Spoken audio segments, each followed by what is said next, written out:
Hey, what's up guys? Ngayon po is meron tayo dito ng isang amplifier na nire-repair. So, naisipan kong gawan siya ng isang simpleng video kung paano nga ba mag-test ng iba't ibang electronics components habang ito ay nakakabit pa sa circuit board gamit ang analog multitester. Paunawa lang, ang video to ay magiging mahaba kasi nga hihimay natin yung iba't ibang mga electronics components na ating mai-encounter dito sa circuit ng amplifier. At the same time ay magbibigay din ako sa inyo ng tips kung paano nga ba maiiwasan yung false reading at kung paano rin maiiwasan na masira itong analog multitester. Okay, sa pag-test natin, umpisa natin sa pinaka-basic hanggang sa makapunta tayo sa pinaka-complex na electronics components. Pwede nga. Alright, so bago tayo magpatuloy, syempre sabi ko nga sa inyo, magbibigay muna ako sa inyo ng kaunting tips. Okay, tips number 1, bago kayo mag-test ng electronics components, kapag ito ay nakakabit sa isang circuit board, make sure na wala lang store na energy dito sa ating circuit. So, dapat po ay na-de-energize natin yung ating circuit. Halimbawa na lang dito sa mga capacitor. So, make sure na na-discharge natin itong mga capacitor na to bago tayo mag-conduct ng components testing dito sa ating circuit board. Kasi kapag meron pang store voltage itong mga filter capacitor, maaari po kasing masira yung ating analog multitester. Okay, tips number 2 na maibibigay ko sa inyo ay dapat maging aware po kayo o maging pamilyar po kayo sa gamit ng electronics components doon sa circuit. Kasi ang bawat iba't ibang electronics components, syempre mayroon din sila ng iba't ibang trabaho na ginagampanan sa circuit. So bukod sa maging pamilyar kayo sa kanilang function, is dapat maging familiar din kayo sa kung ano nga ba yung trabaho na ginampanan doon ng electronics component sa circuit. Okay? Tips number 3 na maibibigay ko sa inyo, dahil nga sa ang gagamitin natin ay itong analog multitester, dapat po sa kada range na ginagamit natin ay dapat po nakakalibrate siya. Nang sa ganun ay para maiwasan natin yung false reading. And then question dyan, paano nga ba ikakalibrate itong analog multitester? Okay, usually ang gagamitin lamang natin na range dito ay itong ohmmeter, which is times 1, times 10, times 100, times 1K at saka times 10K. So, bawat range dapat po ay calibrated nang sa ganun ay para maiwasan natin ang false reading sa pag-test dito sa ating circuit. And para gawin yung pag-calibration, napakasimple lang. So, since ang setting natin dito ay times 1, ayan, ipagdidikit lamang natin itong magkabila ang dulo ng ating test probe. Alright?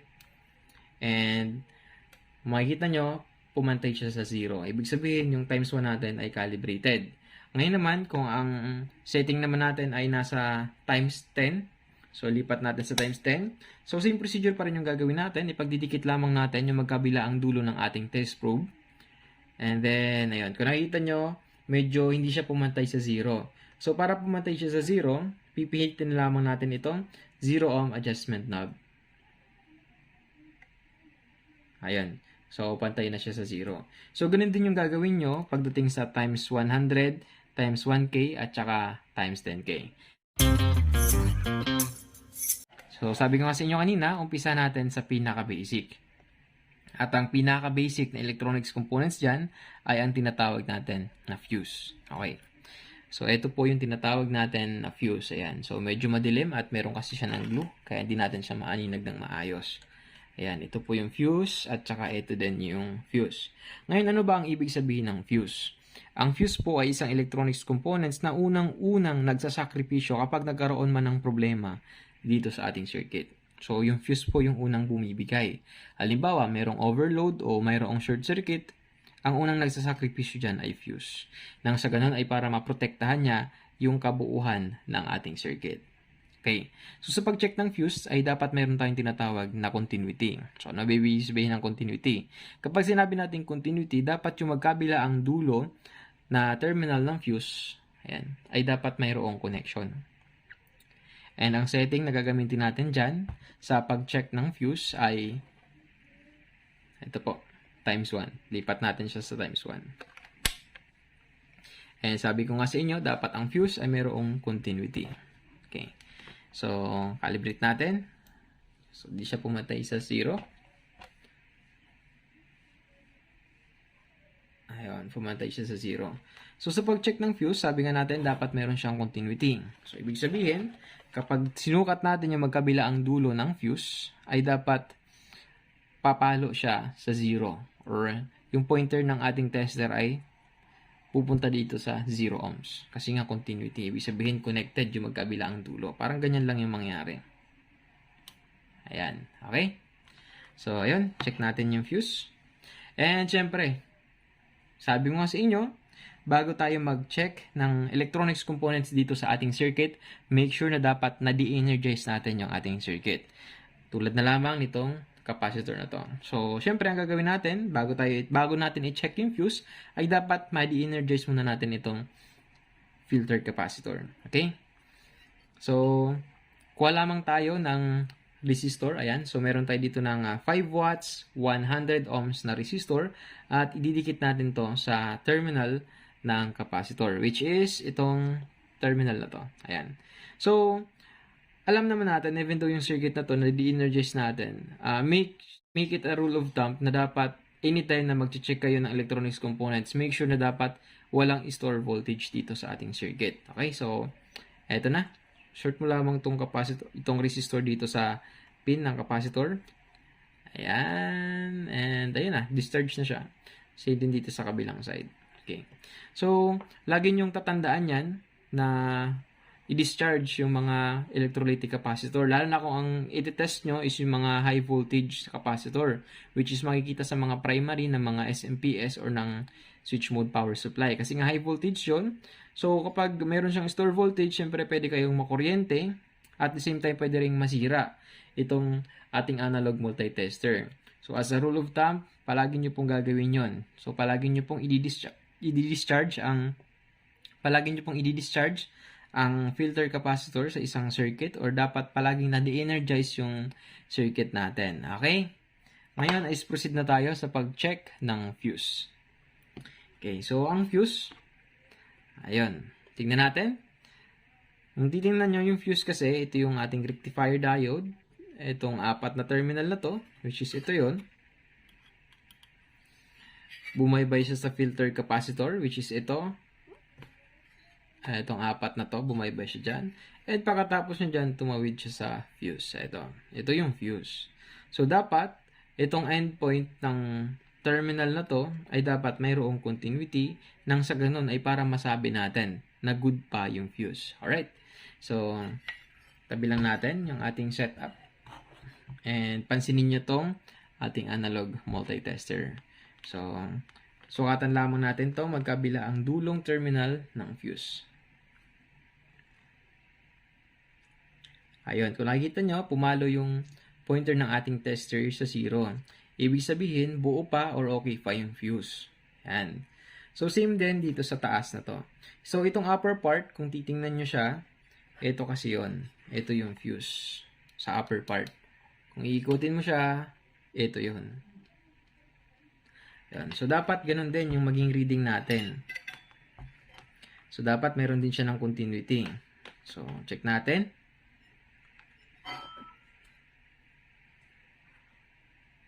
Ayan. So, ito. Ito dalawang lane na to, dapat meron siyang continuity. Ayan. So, kung nakikita niyo po yung pointer ng ating tester, tumutok siya sa 0. Ibig sabihin yan, connected pa yung magkabila ang dulo ng fuse. So, paunawa lang, kapag meron kayong ma-encounter na open yung fuse, hindi po ibig sabihin nun, ipapalitan nyo na agad siya ng bagong fuse. So, meron kasi mga indikasyon na ibig sabihin, mayroong problema or nagkaroon ng problema doon sa circuit. So, possible na nagkaroon ng short circuit. So, kapag pinalitan yung fuse, so possible masisira ulit yung fuse kasi nga mayroong problema pa sa circuit. Okay? So, paunawa, bago kayo magpalit ng fuse, make sure na okay yung kanyang circuit or walang shorted doon sa kanyang circuit. Alright? Next naman na components na ating itetest ay ang tinatawag na capacitor. Okay. Paano nga ba mag-test ng capacitor sa circuit? Okay. So, kung napanood nyo yung video natin pagdating sa digital multitester, yung setting doon is mayroong capacitance meter, which is pwede mong ma-check yung capacitance value kung okay pa ba itong filter capacitor. Pero pagdating dito sa ating analog multitester, ang range lamang na available dito is times 1, times 10, times 100, times 1K, at saka times 10K. And ang question dyan, sir, paano natin matitest kung okay pa ba itong capacitor na to? Alright. So, sabi nga natin, dapat na-discharge natin itong capacitor na to. Make it a rule of thumb. Dapat na-discharge natin yan. Since na-discharge natin yan, at ang gagawin natin, titingnan natin kung ano nga ba yung value ng capacitor. Okay. So, I'm not sure kung nakikita sa camera. Ayun. So, ang value niya is 3,300 microfarad, 50 volts. Ayan. So, sana nakikita ng maayos. Ayan. 3,300 microfarad, 50 volts. Okay. Mas mataas yung kanyang value, pwede natin gamitin na value ay times 1. Okay, kasi nga mataas yung kanyang value. Nasa 1,000. So, 3,300, mataas yun.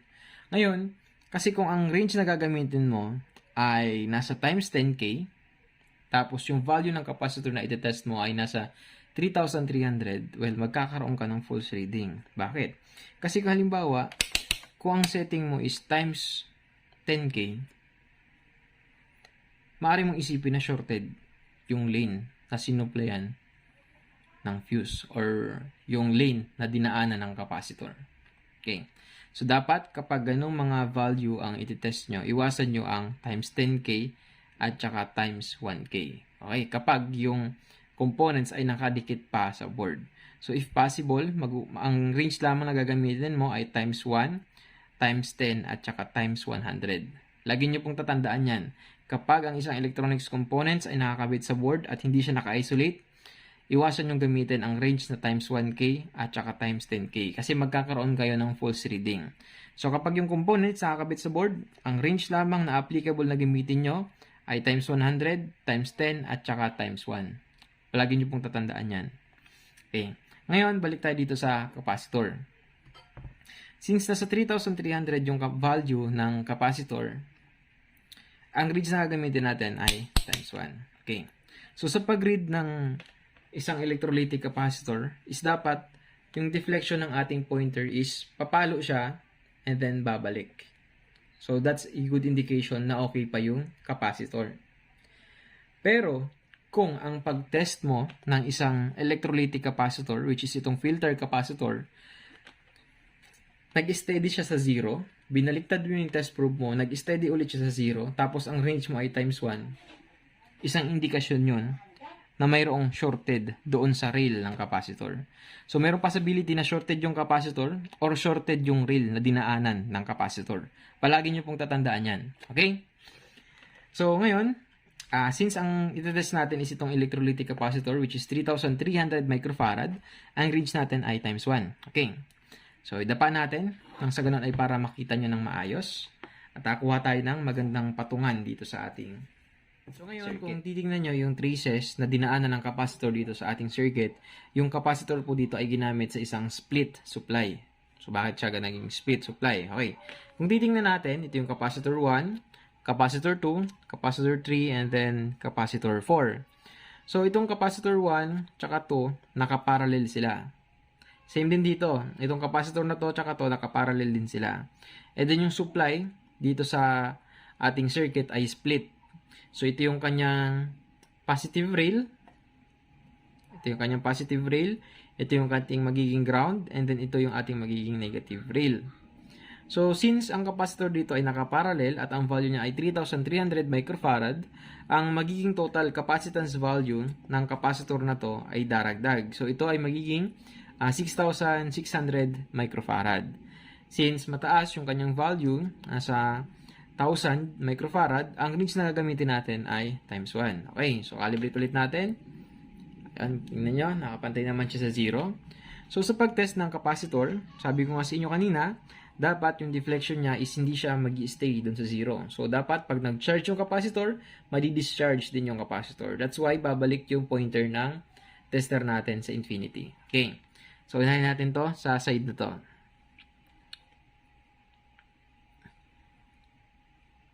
Ayan. So, napansin nyo ba yung pointer ng ating tester? Nag-charge at saka na-discharge yung capacitor. Okay. So, balik na rin natin. Ayun. So, isang indikasyon po yan na good yung capacitor. Okay. Same din dito sa kabilang side. Okay, baliktarin natin. Ayan po. Nag-charge at saka na-discharge. Okay. So, isang indikasyon na okay itong capacitor. At isang indikasyon din po yun na walang shorted na dinaanan dito sa rail ng capacitor. Kasi kapag yung pag-test mo dito sa capacitor, nag-steady siya sa 0, tapos binaliktad mo, nag-steady siya ulit sa 0, ibig sabihin yun, shorted yung capacitor or mayroong shorted sa rail na dinaanan ng capacitor. Right? So, halimbawa, ganito. Nag-test ka, tapos hindi siya, yung pointer ng tester natin ay nag-steady sa 0, ibig sabihin yun, mayroong problema dito sa capacitor or dito sa rail dinaanan ng capacitor. Alright? So, ngayon naman, syempre, iba't ibang capacitor, iba-iba yung kanilang value. Syempre, dapat iba-iba rin yung range na gagamitin natin. Okay. Kapag ang capacitor mo ay nasa 1,000 microfarads and above, ang range na gagamitin mo ay times 1. Kapag yung capacitor mo naman ay nasa 1,000 to 50 microfarads, ang range na gagamitin mo ay times 10. At kapag 50 microfarads hanggang 1 microfarad, ang range na gagamitin mo ay times 100. At kapag 1 microfarads and above, ang gagamitin mong range ay times 1K hanggang times 10K. Bakit? Okay.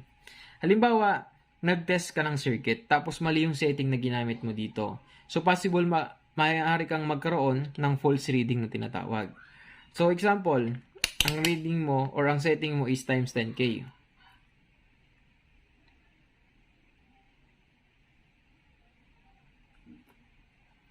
Tapos, itetest mo itong capacitor na to. So, pansinin nyo yung magiging reading natin dito sa ating tester. Ayun. So, nag-steady yung pointer ng ating tester doon sa 0. So, baliktarin ulit natin. Yun. So, pansin nyo, hindi na discharge yung capacitor or yung pointer ng ating tester. Hindi siya bumalik sa infinity. So, hindi siya bumalik dito. So, ibig sabihin yun, pwede mong isipin na defective yung capacitor. Even though, ang problema is yung pagpili mo ng setting dito. So, palagi po niyong tatandaan na sa pagpili or pag-test ng iba't ibang electronics components dito sa ating circuit, dapat tugma din siya doon sa magiging setting mo dito sa analog multitester. Alright? Ngayon naman ay test natin itong capacitor pa rin. So, meron dito ng, ito na lang, itong capacitor na to. Try natin i-test itong capacitor na yan. So, ang value niya ay, ito. Ayan, ito ay 10 microfarad by 50 volts. So, 50 volts and then 10 microfarad. So, kapag 10 microfarads, ang range na pwede mong gamitin dyan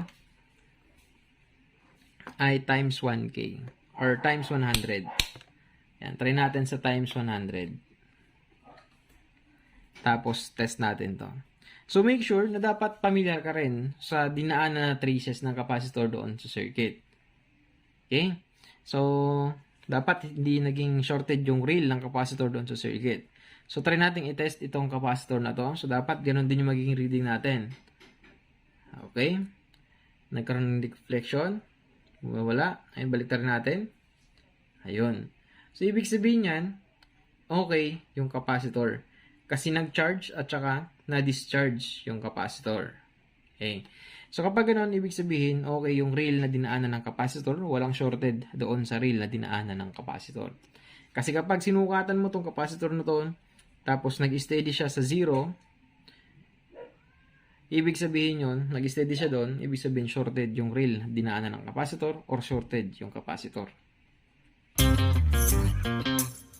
Okay, susunod naman na components na ating iti-test ay ang tinatawag na diode. So, saan ba dito makikita yung diode? So, ito po yung isa sa mga limbawa ng diode. Ayan. Diode yan. And then, itong isang malaking square na to, hindi siya makita. Yan, itong malaking square na to, diode din yan. So, ito yung tinatawag natin na bridge type rectifier diode. So, ito ay composition ng 4 na diode na naka-bridge. And then, ito, meron din dito ng diode. Ayan, diode yan. At the same time, ito, diode din. Ayan, so, napakaraming diode. So, ano nga ba ang isang diode? Ang diode po ay isang electronics components na inaalaw lamang na padaluyin ang kuryente sa isang direksyon lamang. Okay, so ang diode ay napakaraming application na pinagagamitan sa circuit. Pero in this case, dito sa circuit na itetest natin, or dito sa amplifier na itetest natin, yung diode dito ay mostly ginamit bilang isang rectifier diode. So, ito. So, kaya siya tinawag na rectifier kasi nga nire-rectify niya yung AC voltage into DC. So, it convert alternating current into direct current. So, ang diode po ay mayroong dalawang terminal na tinatawag natin na anode at saka cathode. Ngayon, kung titingnan natin itong sample natin dito, itong diode na to, so kung nakikita nyo meron siyang markings na puti. Ayan. So, yung markings na puti, yan po yung tinatawag natin na cathode or yung negative. So, itong pin na to, ibig sabihin, yan yung kanyang negative.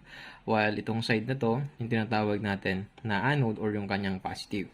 So, sabi ko nga sa inyo, ang diode is mayroong forward at saka reverse bias. So, ano ba yung ibig sabihin ng forward at saka reverse bias? So, ngayon, ipapakita ko sa inyo kung ano yung ibig sabihin ng forward at saka reverse bias. Alright, so dito sa setting natin sa ating tester, ang range na gagamitin natin dito ay times 1. Ayan, times 1. And then, calibrate lamang po natin yung ating tester. So, pagdikit lamang natin yung ating test probe. Yun. Calibrated naman siya. So, sa pag-check ng diode, lagi din po natin titingnan yung arrangement ng diode doon sa circuit. So, kapag hindi mo kasi ina-analyze yung circuit na pinagkabitan ng diode, maaari kang magkaroon ng false reading. Okay. So, in this case, yung diode dito mostly ay ginamit naman bilang isang rectifier. Okay. So, unahin natin tong isang maliit na diode na to. Ayan, check natin. So, kung nakikita nyo, nagkaroon siya ng deflection or gumalaw yung pointer ng ating tester. So, ibig sabihin, yan po yung tinatawag natin na forward bias. Okay. Ngayon, kapag binaligtad natin yung ating test probe, yan, kung nakikita nyo, hindi gumalaw yung pointer ng ating tester. So, yan po yung tinatawag natin na reverse bias. Okay. Ito yung forward bias. Oops. Ayan, forward bias. And kapag binaligtad natin, ito yung kanyang reverse bias. So, yung diode na to ay ginamit bilang isang half wave rectifier dito sa circuit na to. Ayan. Kasi nga, ito yung AC input natin galing sa transformer, dumaan siya sa isang diode. So, half lang ng waveform ng sine wave yung nare-rectify ng diode. Kaya nga siya half wave rectifier diode. Samantalang ito naman, na diode na to, ayan. So, ito yung tinatawag natin na bridge type full wave bridge type rectifier diode. Ayan. Kasi nga, ito ay composition ng 4 na diode na naka-bridge. So, balik na rin natin nang sa ganun ay para maipakita ko sa inyo na maayos yung pag-test ng diode na to. Ayan. So, ayusin lang natin yung ating setup nang sa ganun ay para maipakita ko sa inyo ng maayos. Okay. So, ito yung terminal ng diode, ng bridge type rectifier diode. So, 4 siya, di ba? So, 1, 2, 3, 4. So, itong middle part na dalawa, dito pumapasok yung ating AC or ating alternating current mula sa transformer. Okay. And then, itong dalawang side naman na to, ito yung kanyang positive, while ito naman yung kanyang negative. So, kung susundan nyo, yung output ng diode, ito, tumawid na siya sa capacitor. Right. So, ititest natin itong bridge type rectifier diode na to gamit ang range na times 1. Okay, times 1 pa rin yung ating setting. So, para di kayo malito, umpisa natin dito sa side na to. Ito yung kanyang negative. So, bakit ko nasabing negative yan? Kasi kung titingnan natin yung likod niya, yung likod, itong markings na to, ito yung may bungi sa rectifier diode, ito yung markings ng positive. And then itong malinis na walang bungi, ito yung kanyang negative.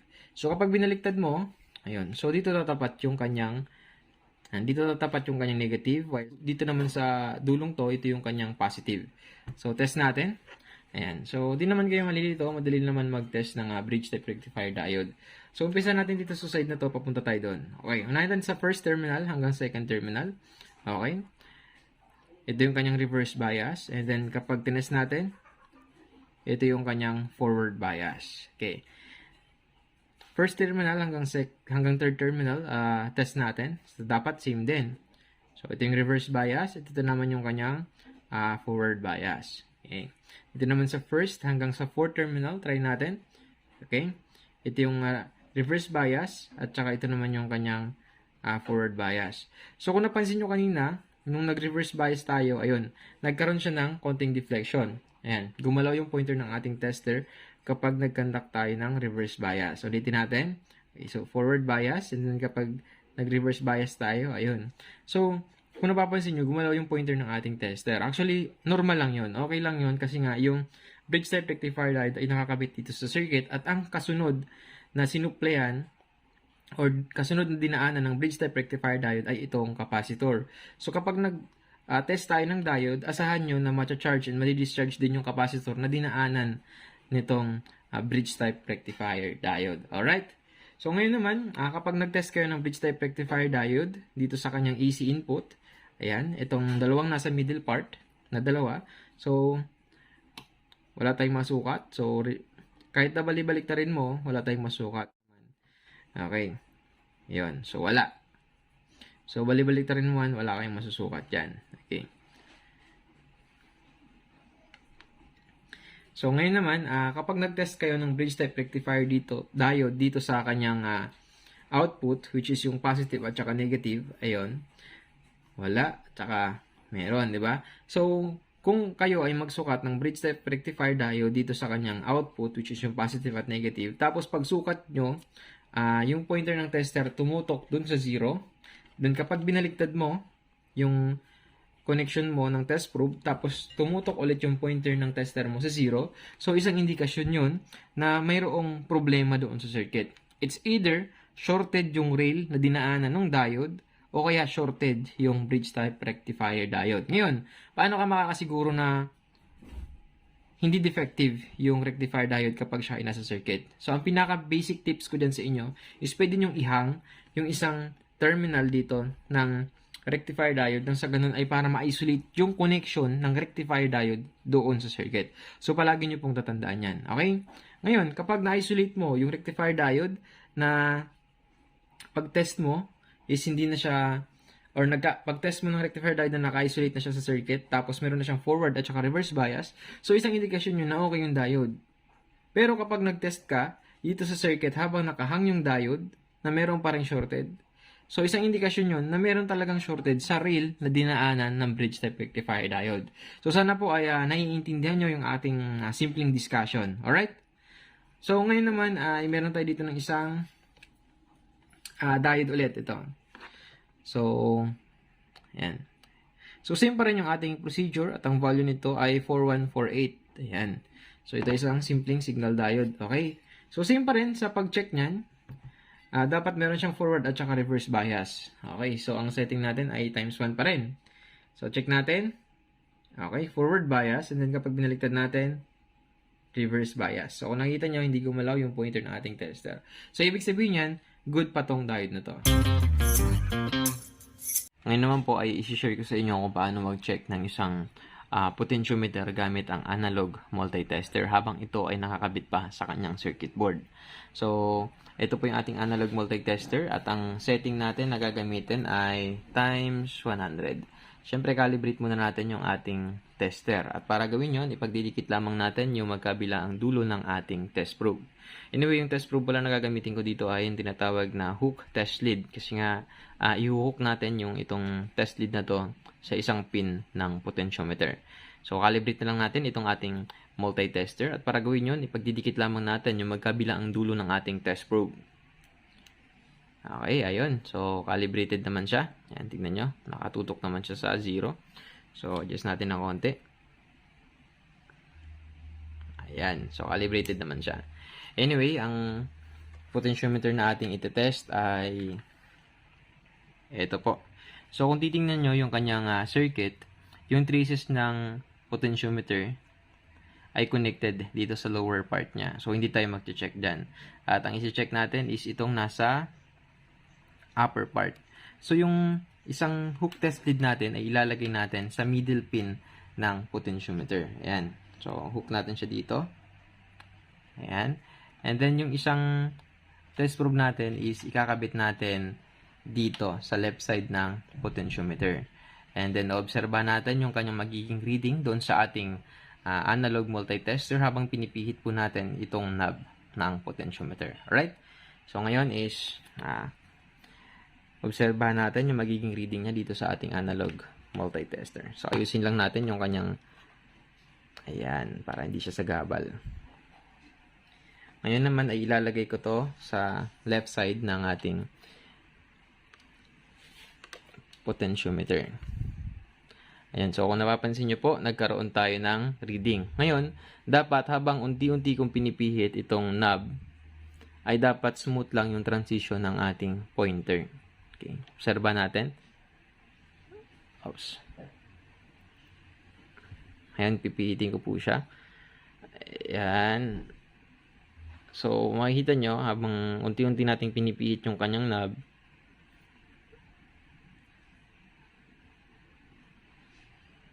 ayun, so merong part na maggalaw yung pointer ng ating tester. So, ibig sabihin po niyan, defective itong potentiometer na to. Same din, ilalagay natin tong ating test probe doon sa left side na pin ng potentiometer. Ayan. Lalagay natin siya dito. And then, obserbahan natin kung ano yung kanyang magiging reading. So, ganun pa rin, pipihitin natin itong ating knob dito sa ating potentiometer and obserbahan nyo po yung magiging reading niya dito sa ating analog multitester. Okay, so pipihitin ko siya.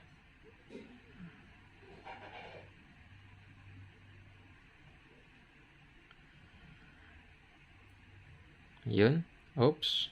Kung napansin nyo po, merong abnormalities dun sa movement ng pointer ng ating tester. So, isa po yung indikasyon na defective itong potentiometer na to. So, defective yan. Ngayon, check naman natin itong isang potentiometer na to. Check natin itong potentiometer na to. And titingnan natin kung good ba siya or defective. So, same procedure pa rin. Yung setting natin, hindi natin siya babaguhin dito sa ating tester. Times 100 pa rin po yung setting na gagamitin natin. And then, yung ating hook test lead is ilalagay pa rin po natin siya sa middle pin ng potentiometer. Okay? Kabit natin siya dito. Ayun, nakabit natin siya. And then, yung isang test probe po natin ay ikakabit natin siya dito sa left side pin ng potentiometer. Alright? Ngayon is obserbahan natin yung magiging reading niya dito sa ating analog multitester. Ayan, so, tutok lang natin siya dito, yung ating pointer. Nakakabit na po siya. And then, meron tayo ng reading. So, ayusin lang natin. Ayan. Ngayon ay unti-unti ko pong pipihitin yung knob ng ating potentiometer and tingnan nyo yung magiging reading ng ating tester. Okay? So, ayan po. Unti-unti ko na siyang pinipihit.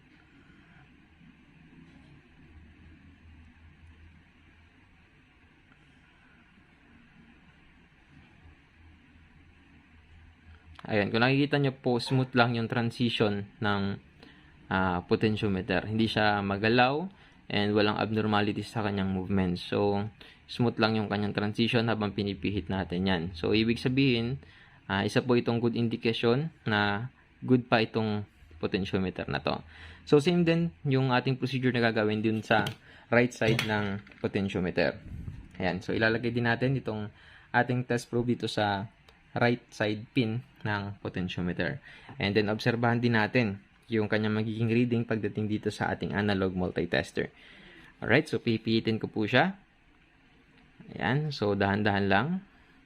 Ngayon, obserbahan nyo yung magiging reading doon sa ating tester.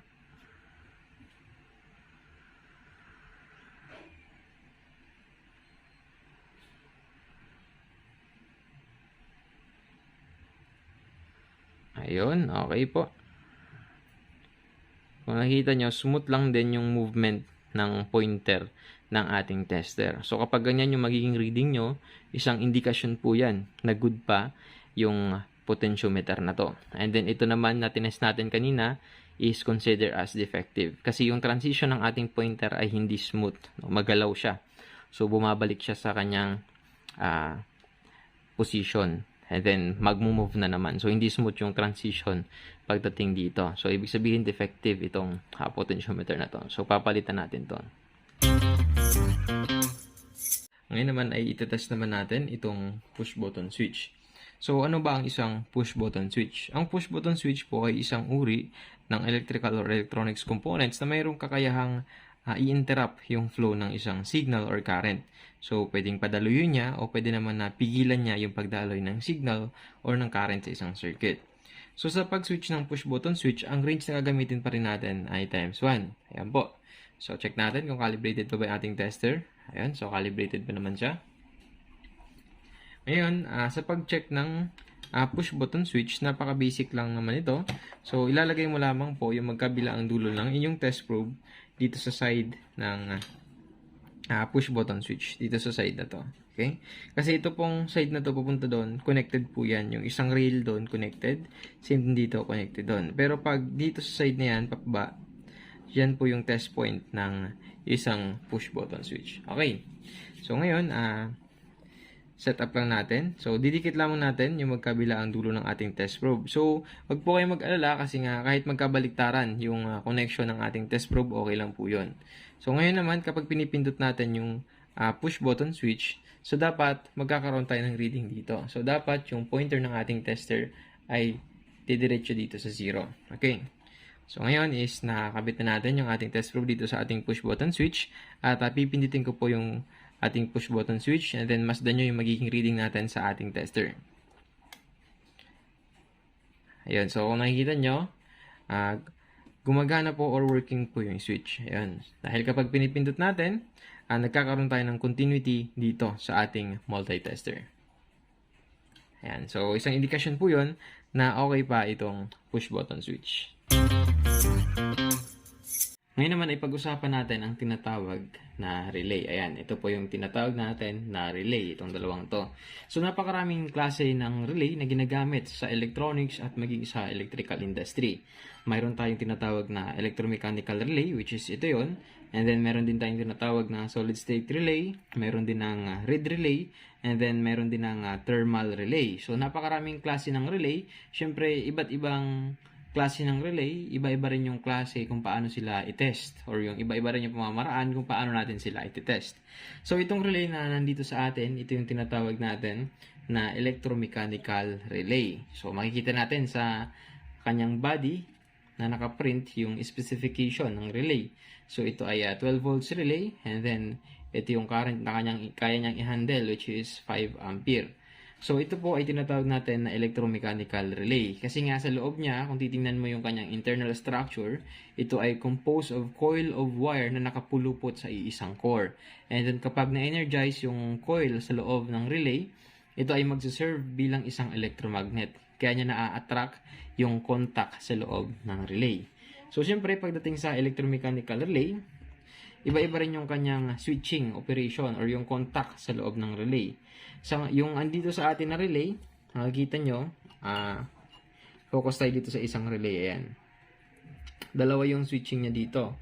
So, ito po yung tinatawag natin na double pole single throw. Bakit? Kasi dalawa yung kanyang pole, and then single yung kanyang throw. Ibig sabihin, pag nag-energize yung coil sa loob, magsiserve sa magnet, tsaka magsiswitch dito. Okay? Kaya nagsiswitch yung ating speaker.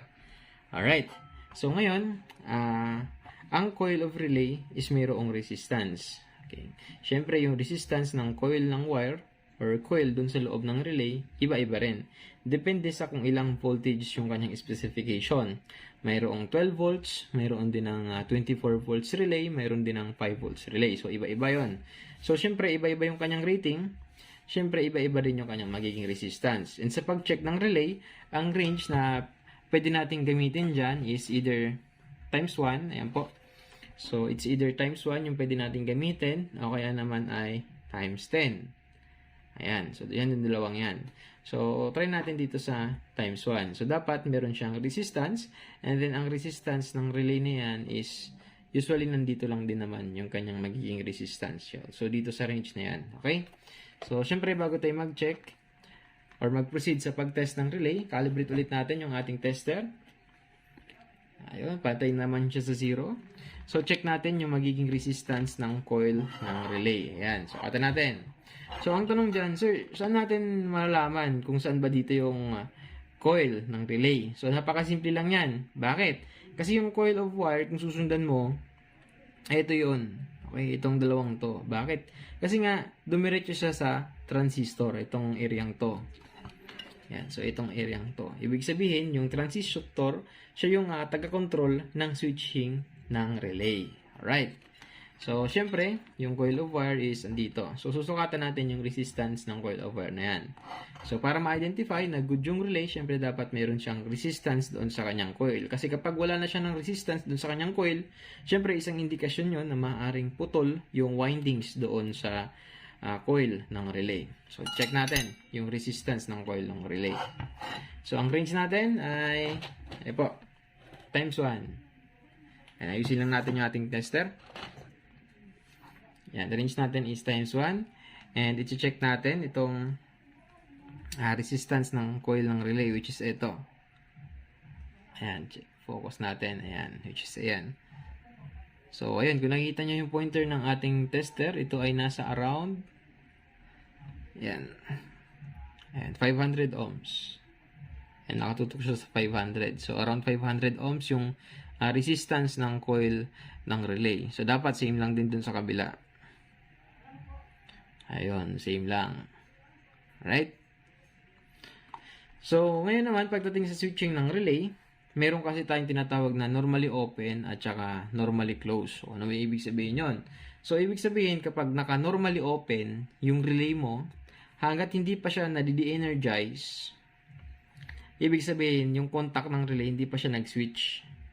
Kaya nga siya normally open. So, dapat, kapag sinukat natin to, yung resistance natin ay nasa infinity. Kasi nga, itong relay na to ay naka-normally open. So, check natin. Ayun. Normally open. So, tsaka lang tayo magkakaroon ng contact dito once na na-de-energize or na-energize itong coil ng relay. No? Tsaka lang magsiswitch yung contact sa loob ng relay. Ayun. So, pare-parehas yan. Ayan. So, kung sa taas. Ayun. So, pare-parehas yun. So, kapag sinabi naman natin na normally close, ibig sabihin, tsaka lang magiging open yung contact ng relay kapag na-energize natin yung coil of wire. Sunod naman na components na ating iti-test ay ito. So, ito po yung mga tinatawag natin na linear regulator. So, meron tatlong example dito ng linear regulator. Actually, pagdating sa mga linear regulator, tatlong classification yan. Una is yung tinatawag natin na adjustable linear voltage regulator. And then, meron tayo ng pangalawa, which is yung negative voltage regulator. And then, we have the positive voltage regulator. So, tatlo yun. Tatlong common yun. Pero pagdating dito sa ating circuit, meron tayong dalawang klase. So, we have the 78 series at saka 79 series. So, pag 78 series, ito po ay tumutukoy sa positive voltage regulator. And then kapag 79 series, ito po ay tumutukoy sa negative linear voltage regulator. Okay. So kapag 78 series, yung kasunod na digit niya, yun ay tumutukoy sa kung anong voltage yung kaya niyang i-regulate. For this example, meron siyang 7812 na nakalagay doon sa kanyang markings. Ibig sabihin, positive 12 volts yung kaya niyang i-regulate. Same din pagdating dito sa linear regulator na to. So 7912 yung nakalagay sa kanya. Ibig sabihin, negative 12 volts yung kaya niyang i-regulate. So, ganun lamang po yun. So, pagdating sa pin ng linear regulator, meron siyang tatlong pin. Una is we have the input pin. Meron din siya ng ground. And then, we have the output. Same din doon sa kabila. Tatlong pin lang yan. Input, ground, output. So, yun lang. So, nagkakaiba lang yung kanyang pin configuration. Depende sa 78 at saka 79 series. So, magkaiba yon. Tandaan nyo po yan, ang 78 series na pin configuration ay magkaiba pagdating sa 79 series na regulator. Okay. Ngayon, babalik rin natin siya para ipakita ko sa inyo yung kanyang pin. Okay. So, ganito na lang yung ating magiging orientation. Ayan. So, sana nakikita nyo ng maayos. Ayun. So, unahin natin itong tinatawag na 78 series na linear voltage regulator. Kung saan ang nire-regulate nito ay positive voltage. So, since 7812, yung regulator na to, ang nire-regulate niya ay positive 12 volts. And pagdating sa kanyang pin configuration, yung first pin, ito yung tinatawag natin na in. Ito naman yung nasa gitna, yung ground. And then, itong third pin is yung out. or yung kanyang output. So, ito yung input, ground, at output. Actually, sa pag-test ng 78 series or tsaka 79 series na regulator, bihira ko siyang i-test gamit ang analog multitester. So, ang palaging basihan ko dito is voltage checking. So, sinusuplayan ko yung input ng linear voltage regulator and then sinusukatan ko kung akma pa ba yung output voltage na nire-regulate niya. Pero for the sake of this demonstration, ipapakita ko po sa inyo kung paano mag-check ng 78 at saka 79 series na linear voltage regulator gamit ang analog multitester. So, ang range na gagamitin pa rin natin dito ay times 1. Ayan po, times 1. Check natin kung nakakalibrate pa. Oops, pitin natin yung ating zero adjustment knob. Ayan, calibrate natin yung ating tester and nakakalibrate na po siya. So, ang magiging reference natin dito sa pag-test is yung ground. Paunawa, lagi nyo pong tatandaan na dapat yung input at saka output ng linear voltage regulator ay dapat hindi shorted sa ground. Okay. Since ang magiging reference natin ay ground, dito sa 78 series, yung ground pin niya ay located dito sa middle part or sa middle pin, which is ito. Ayan. So, lagay naman natin dito yung ating negative test probe sa middle pin ng linear voltage regulator. So, sa pag-test, unahin natin sa input. So, from ground to input, meron. Ayan. Meron siya. So, dapat pag binaliktad natin to, wala tayong makukuhang reading or at least dapat nasa infinity yung masusukat natin sa ating tester. So, dapat tututok dito sa infinity. Ayan. So, di ba, meron siya. So, ngayon naman, ibabalik rin natin yung ating test probe. Ayun. So, napansin nyo, bumalik siya sa 0. At kung napapansin nyo ulit, nagkaroon tayo ng deflection, gumalaw yung pointer, yung pointer ng tester, and bumalik siya sa infinity. So, okay lang yun. Kasi nga, yung ating linear voltage regulator ay nakakabit sa circuit. At bago pa siya pumasok dito sa input, nakakapasok na dito yung ating capacitor. Ibig sabihin, kapag nagsusuka tayo sa input pin at saka ground ng linear voltage regulator, na-charge at na-discharge natin yung capacitor, which is ito. Ayan. So, kung susundan yung traces niya, dito tumakbo. Okay? Ngayon ay proceed tayo sa pag-check. Okay? Ulitin natin from input tsaka sa ground. Ayun. So, na-charge yung capacitor niya pero bumalik naman tayo dito sa infinity. Ayun. Which is normal naman. Ngayon, ay sukatan naman natin dito sa ground papunta sa kanyang output. Dapat same din yung makukuha nating reading. Okay? So, dapat hindi tayo makakuha ng reading na steady sa 0. Okay? Sukatan natin to. Okay, nagkaroon tayo ng reading. Ngayon, kapag binaliktad natin yung ating test probe, dapat pupunta siya sa infinity.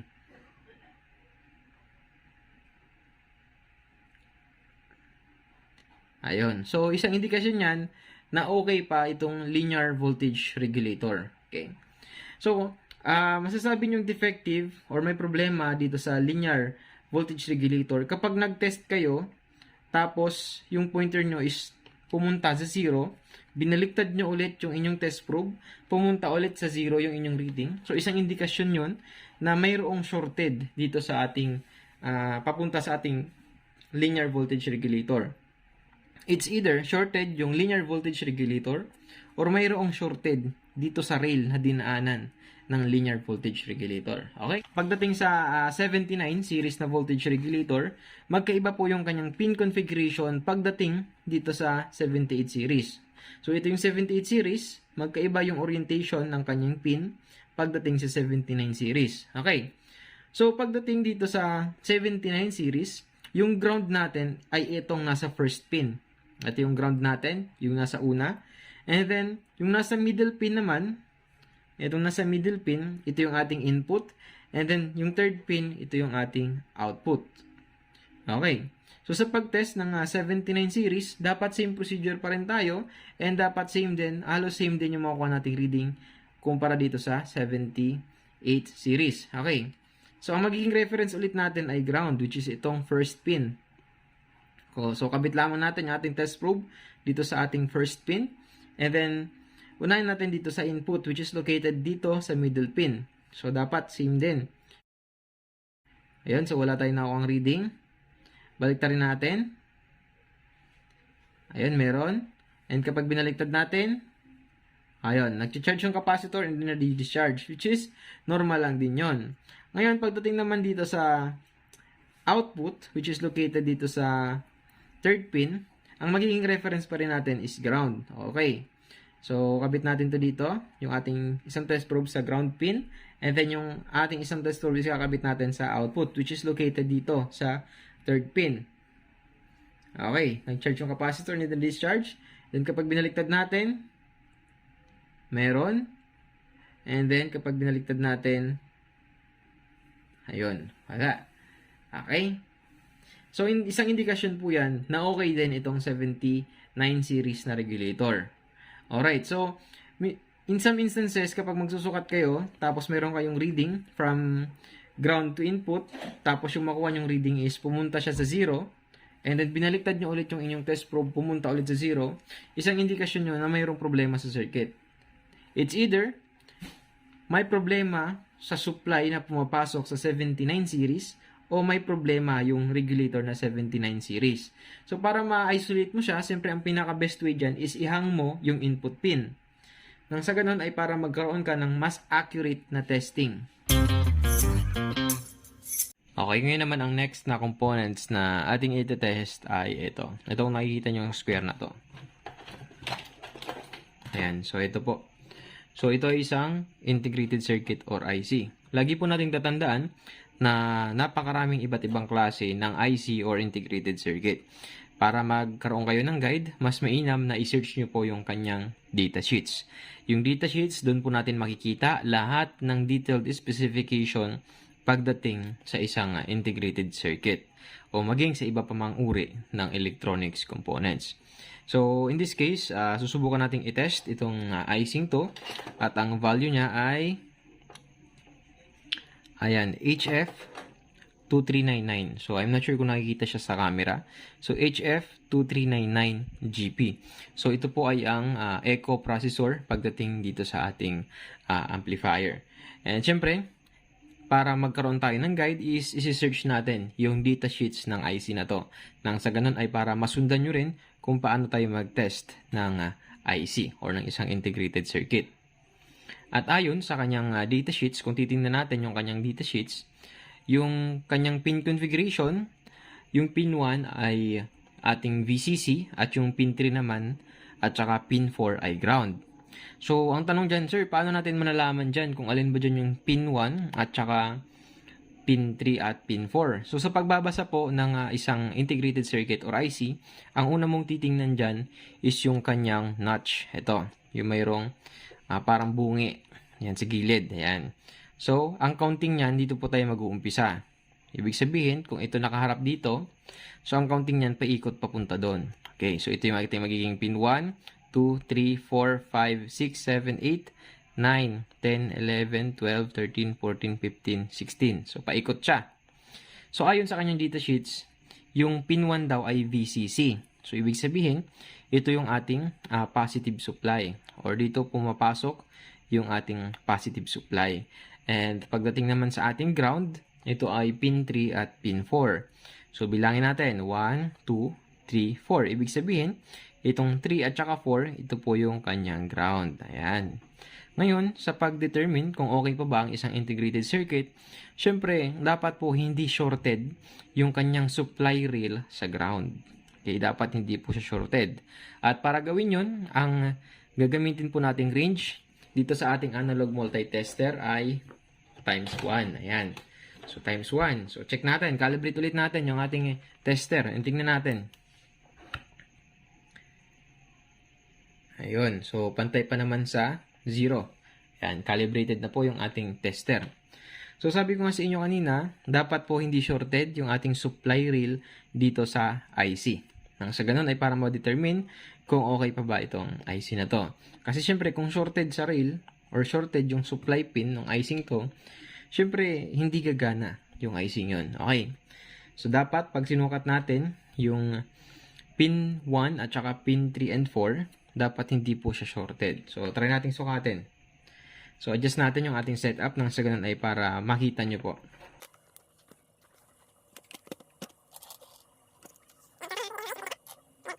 So, sukatin natin yung pin 1 at saka pin 3 at 4. So, kung titingnan nyo naman yung kanyang traces, ito yung kanyang pin 3 at saka pin 4. So, connected siya.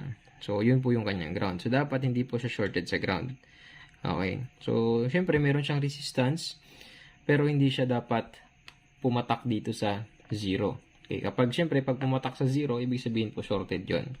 So, check natin from pin 1 at saka pin 3 at 4. Ayun. So, meron tayong reading. Ngayon is baliktarin natin. So, dapat pag binaliktad natin yung ating test probe, yung pointer ng ating tester ay tututok dito sa infinity. Ayan. So, kita nyo, meron tayong resistance.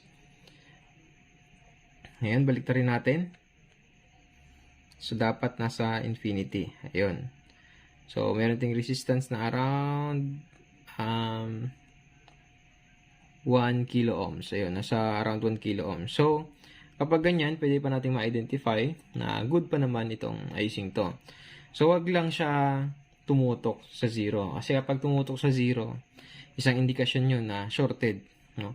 Ngayon, kapag ganun yung scenario na nangyari, na kapag tinest mo yung VCC lane ng IC na to, tsaka yung ground lane ng IC, tapos shorted siya, para ma-identify mo kung talagang shorted tong icing to, pwede mong ihang yung supply pin, which is pin 1. Then, sukatan mo yung pin 1 ng IC na to at saka ground.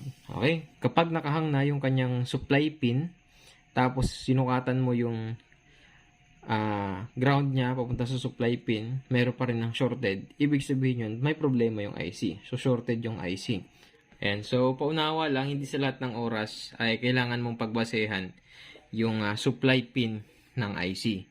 So, may mga instances din na kailangan mong pagbasehan yung input at maging output ng isang integrated circuit. So, depende sa kung anong klaseng integrated circuit man yan. Halimbawa, sa mga audio IC, di ba? So, ang mga audio IC, ang isa sa magandang pagbasehan dyan is yung output na napoproduce ng isang audio IC. Ganyan din sa mga PWM driver. So, minsan kasi, okay yung kanyang supply, hindi naman siya shorted sa ground, pero wala siyang naipoprovide na output. So, sa pag-check ng mga ganong components, mas mainam doon na magkanta ka ng voltage testing. O kaya naman ay sukatan mo yung waveform output na napoproduce ng isang integrated circuit or IC. Actually, yun yung isa sa mga pinagbabasihan ko. Hindi lamang ako nagbabase pagdating dito sa isang analog multitester.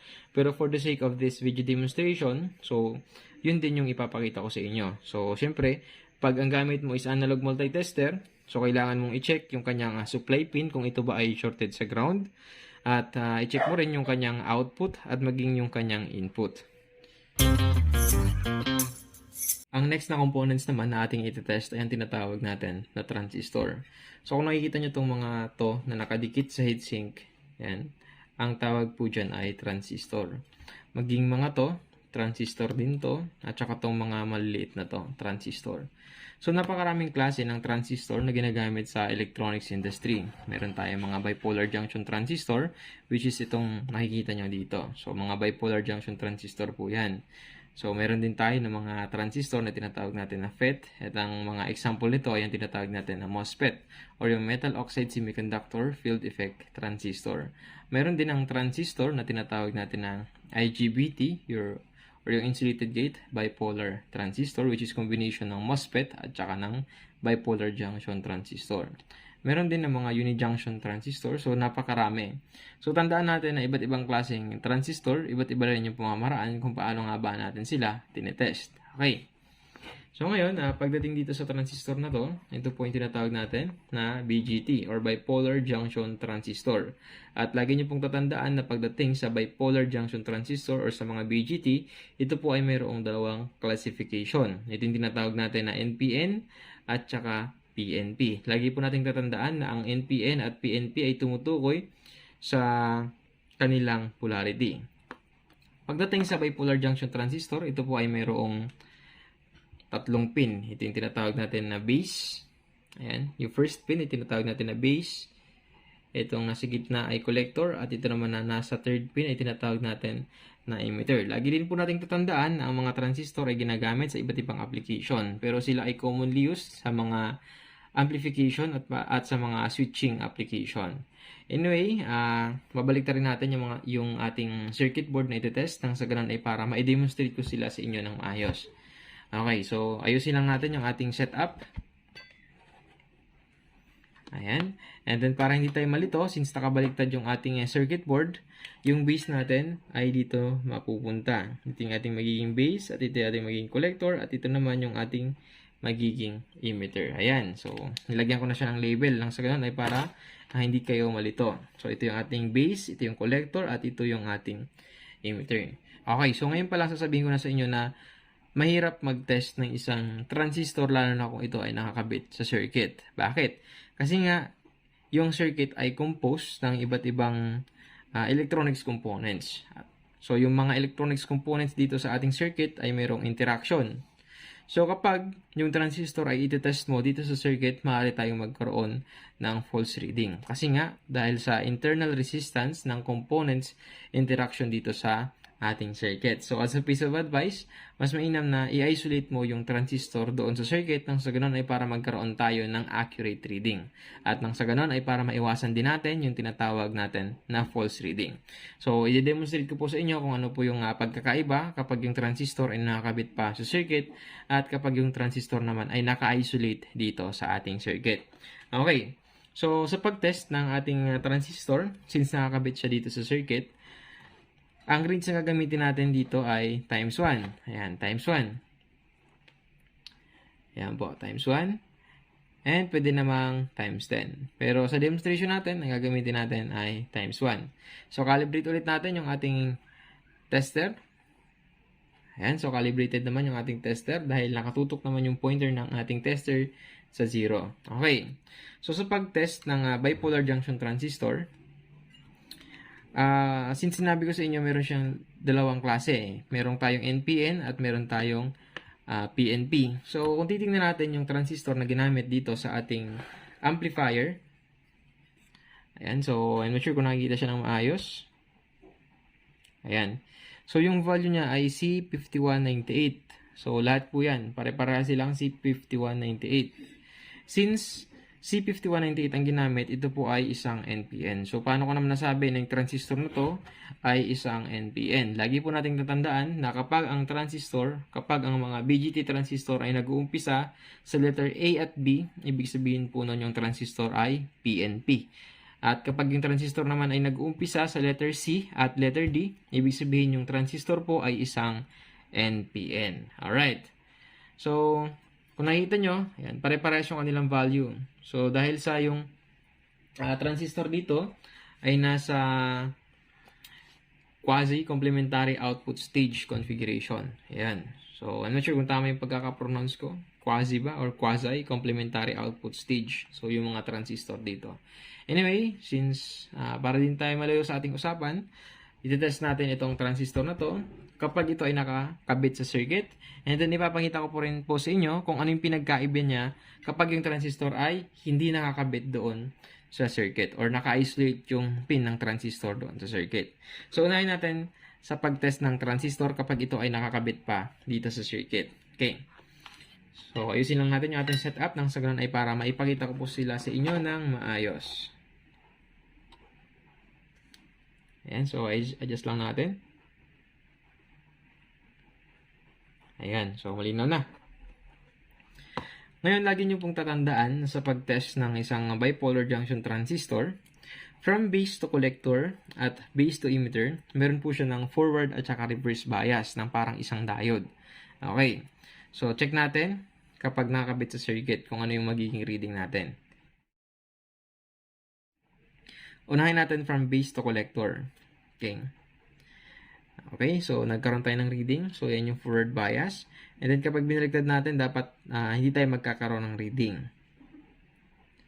Ayun. So, ito po yung kanyang reverse bias. Same din dapat yung magiging reading natin from base to emitter. Okay. Base to emitter, dapat meron siyang forward at saka reverse bias. Okay. Kung nakikita nyo, ito yung kanyang reverse bias, pero meron tayong kaunting reading. Ayun. So, balik rin natin. Yan. So, ito yung kanyang forward bias. So, meron tayong nakuha resistance. At kapag binaliktad natin, ito yung kanyang reverse bias pero meron tayong nakukuhang reading. So around, I think 400 ohms nakukuha natin sa reverse bias, which is dapat wala tayong makukuhang reading dyan. Okay. Ngayon, from emitter collector, dapat balibaliktarin man natin yung ating test probe, wala tayong makukuhang reading. Okay, so dapat nakatutok pa rin siya sa infinity. Okay, collector to emitter. Ayun, wala. Which is good. So, dapat pag binaliktad natin, wala pa rin tayong makukuhang reading dyan. Okay, so dapat nasa infinity. Ayun. So, kung titingnan nyo, nagkaroon tayo ng reading. So, pwede nyo isipin na defective yung transistor na yun. Kasi nga, meron siyang reading from collector to emitter, which is hindi naman. Kasi nga, yung transistor ay nakakabit pa sa circuit. Ngayon naman, ipapakita ko sa inyo yung difference kapag yung transistor na to ay itest natin kapag siya ay naka-isolate or nakahang doon sa circuit. So, tanggalin lamang natin yung pagkakahinang ng pin ng ating output transistor dito sa ating circuit.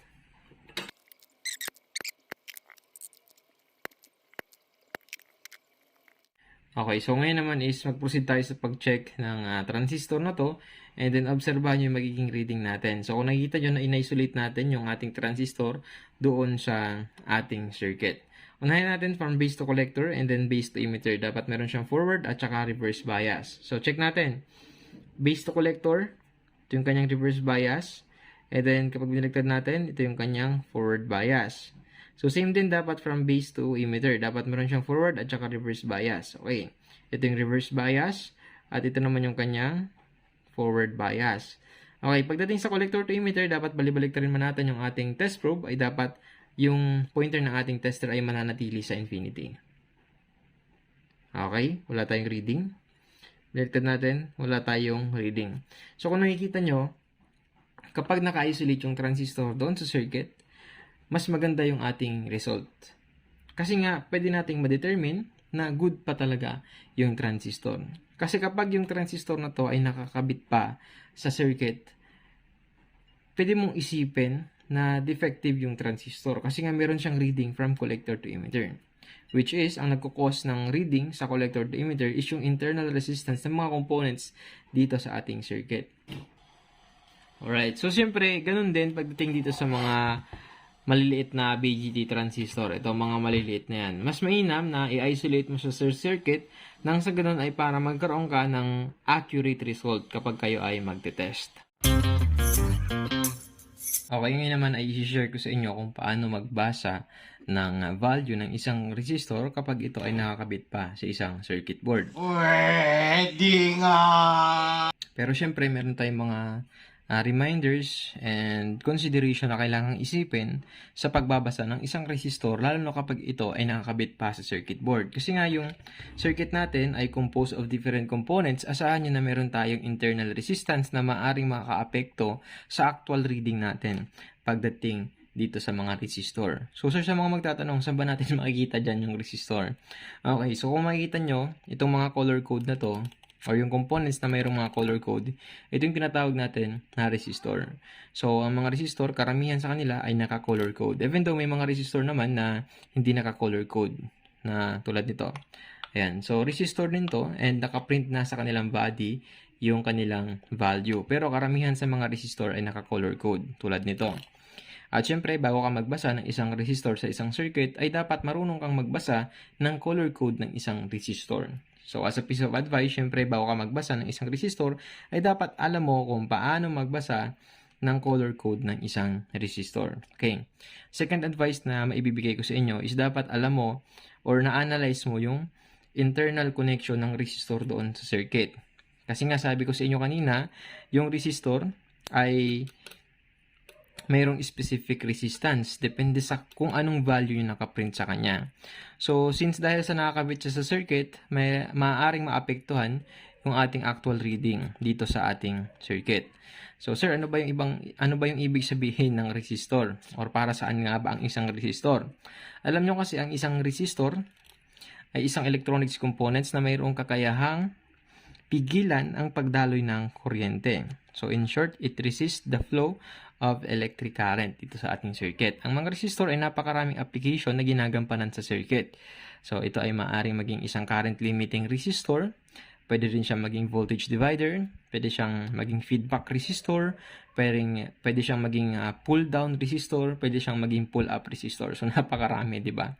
So syempre dapat inanalyze mo yung kanyang connection doon sa circuit and ano nga ba yung naging trabaho ng resistor doon sa circuit. Okay. So tulad na lamang nito, halimbawa itong resistor na to. So, meron tayo dito ng mga resistor. So, ito yung mga resistor na pinalitan natin na kinakalawang na. And kung titingnan mo yung kanyang traces or connection dito sa circuit, yung isang endpoint ng resistor ay dumiretso na dito sa isang terminal. And then, yung isang connection naman ng resistor ay pumunta na dito sa connection ng ating RCA. So, ibig sabihin, kapag ganyan, wala siya ng internal connection sa ibang mga components or resistor dito sa isang circuit board, so pwede nating i-check yung resistor na to habang siya ay nakakabit pa sa circuit. Pero kapag yung resistor ay nag-cross sa isa pang resistor at nag-combine ulit sa isang resistor, well, alanganin yun. Kasi nga, yung mga dinugtungan ng resistor ay maaaring mag-contribute sa changes of resistance sa actual reading na makukuha natin dito sa resistor. Okay, ang isa pang tips na maibibigay ko sa inyo sa pagbasa ng resistor, syempre, dapat tinitingnan mo kung ano yung kanyang value. Okay. And para malaman natin yung kanyang value, ang una kong tinitingnan dyan is yung kanyang multiplier. Kasi sa multiplier, dun ako nakadepende sa kung anong range yung gagamitin ko pagdating dito sa ating ohmmeter. Okay, so paano ba natin malaman yun? Okay. Kung nakikita nyo kasi, itong resistor na to ay tinatawag na 4-band resistor. Bakit? Kasi nga apat yung kulay or stripe ng kulay dito sa kanyang body. Yung first and second color ay tinatawag natin na first and second significant figure. Itong dalawang to. While itong pangatlo, ito yung ating multiplier. And then yung pang-apat ay tinatawag natin na tolerance. Okay. Sa pagbasa ng resistor, gamit ang analog multitester, ang talagang ginagamit ko dyan or ang talagang tinitingnan ko dyan na unang-unang tinitingnan ko is yung value at saka yung multiplier ng resistor. Kasi kapag yung resistor mo ay nasa 100 kilo ohms at saka nasa mega ohms, well, obligado kang i-isolate yung connection ng resistor doon sa circuit. Bakit? Kasi habang tumataas yung value ng resistor, tumataas din yung range or yung multiplier na ginagamit mo dito sa ating ohmmeter. Kapag yung resistor na babasahin mo ay nasa around 1 hanggang 100 yung kanyang value, ang range na ginagamit ko dyan ay times 1 at saka times 10.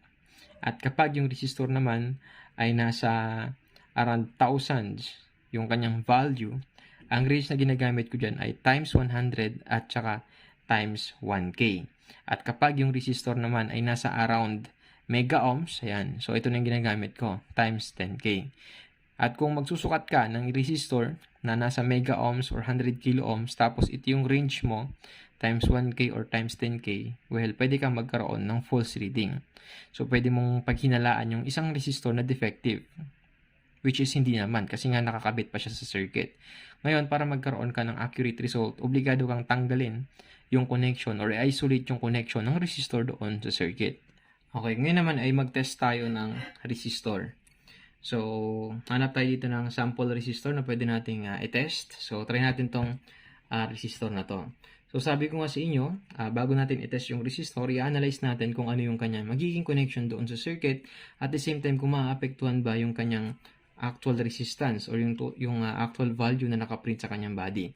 And kung susuriin natin yung connection ng resistor dito sa ating circuit, ito po yung resistor, tumakbo siya sa isang capacitor, and then tumawid siya sa isang jumper, papunta na dito. So, naging malayo naman yung connection ng ating resistor and hindi naman siya nagkaroon ng loop papunta dito sa isang terminal ng resistor na ating itetest.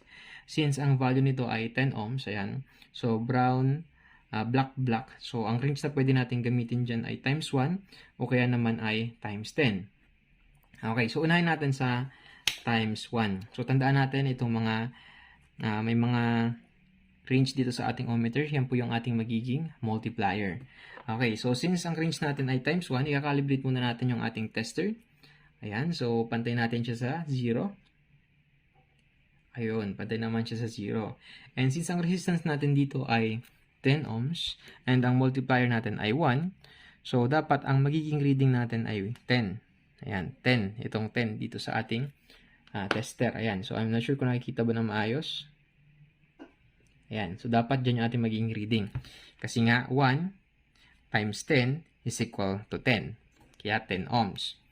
So, check natin yung magiging actual reading natin.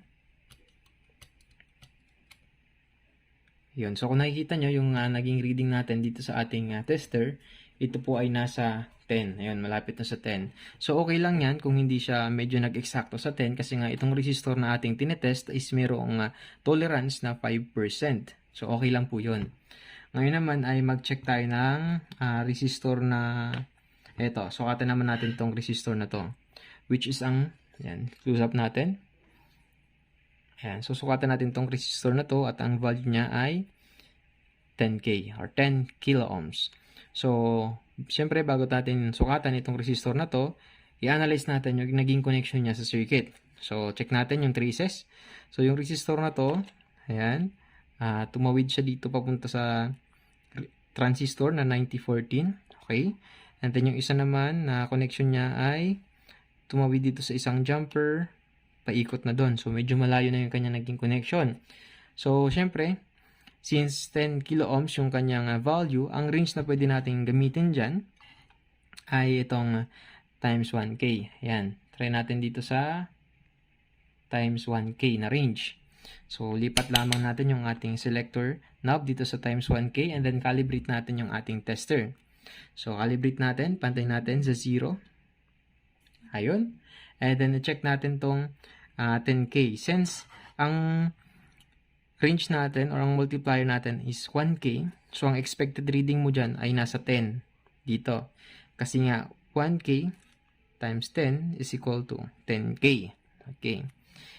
So, tandaan nyo na ang K is ibig sabihin 1,000. So, kaya nga ito ay 10,000. So, 1,000 times 10 is equal to 10,000. So, check natin. And, tingnan natin kung makuha ba itong 10K. So, dapat ang masukat natin is andito sa 10. Ayan. So, check natin. Ayan. So, kung nakikita nyo, nasa 10 yung ating nasukat. Which is tama naman. Alright. So, ngayon naman is, sukatan natin tong ito. 100 ohms na resistor. Ayan. So, 100 ohms na resistor. So, brown, black, brown. So, ito ay 100 ohms na resistor. And, syempre, sabi ko nga sa inyo, bago natin sukatan itong resistor, is i-analyze mo yung kanyang connection doon sa circuit. So, analyze natin. So, kung susundan mo yung traces niya, tumawid siya sa isang resistor ulit. Okay, umikot yung resistor, pumunta na dito sa kabila. Ayan, pumunta na dito sa kabila, which is malayo naman. And then, ito naman ay pumunta dito sa transistor na 5551. So, try natin i-check kung makukuha pa ba yung kanyang value na 100 ohms. Since 100 ohms yung resistor na ating i-check, so, ang range na pwede natin gamitin dyan ay times 1. Ayan, so, pwede tayong gumamit ng times 1 at saka times 10. And, syempre, pwede ring times 100. So, gamitin natin itong tatlong range na to. And then, ipapakita ko sa inyo yung difference. So, unahin natin sa pinakamababa, which is times 1. And then, calibrate natin yung ating tester. And then, pantay natin siya sa 0. Ayan. Since times 1 yung ating magiging multiplier, ang expected reading natin dyan ay 100. Dito po sa 100. Kasi nga, 100 times 1 is equal to 100. Kaya nga 100 ohms. Okay, check natin. So, dapat yung pointer ng ating tester ay tatapat dito sa 100. So, check natin yan na resistor na yan.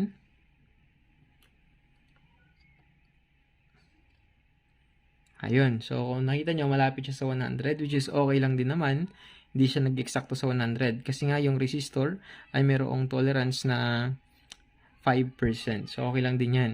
Ngayon, check naman natin yung resistor na 100 ohms gamit ang times 10. Okay, so times 10, calibrate ulit natin yung ating tester. And then, pantay natin yung pointer ng ating tester sa 0. Since 10, yung ating multiplier, ang expected reading natin dyan ay 10. Kasi nga, 10 times 10 is equal to 100. Okay, so sana nasusundan nyo po. So, check natin ulit yung resistor na sinukat natin kanina. Ayan, so dapat ang expected reading natin is andito sa 10. Kasi nga 10 times 10 is equal to 100. Oops. Ayun, so kung nakikita nyo po, nakuha natin yung reading kahit na nakakabit pa sa circuit itong resistor. Basta ang importante, i-analyze mo yung kanyang naging connection doon sa circuit. Alright, so try naman natin dito sa times 100. Okay, times 100 naman yung ating magiging multiplier. Lipat natin yung ating selector knob and then calibrate natin yung ating tester. So, ayan, nakalibrate natin yung ating tester. Pantay naman siya sa 0. And then, since ang multiplier natin dito is 100, ang expected reading natin dyan is itong 1. Kasi nga 1, itong 1 times 100 is equal to 100. Kaya nga 100 ohms yung andito sa ating susukatin. Okay, so dapat dito siya sa 1. So, sukatin natin. Ayun. Kung nakikita nyo po, pumatak siya sa 1. Kasi nga 1 times yung ating multiplier na 100, kaya natin nakuha yung 100 ohms. Okay, so sana po ay nasusundan nyo.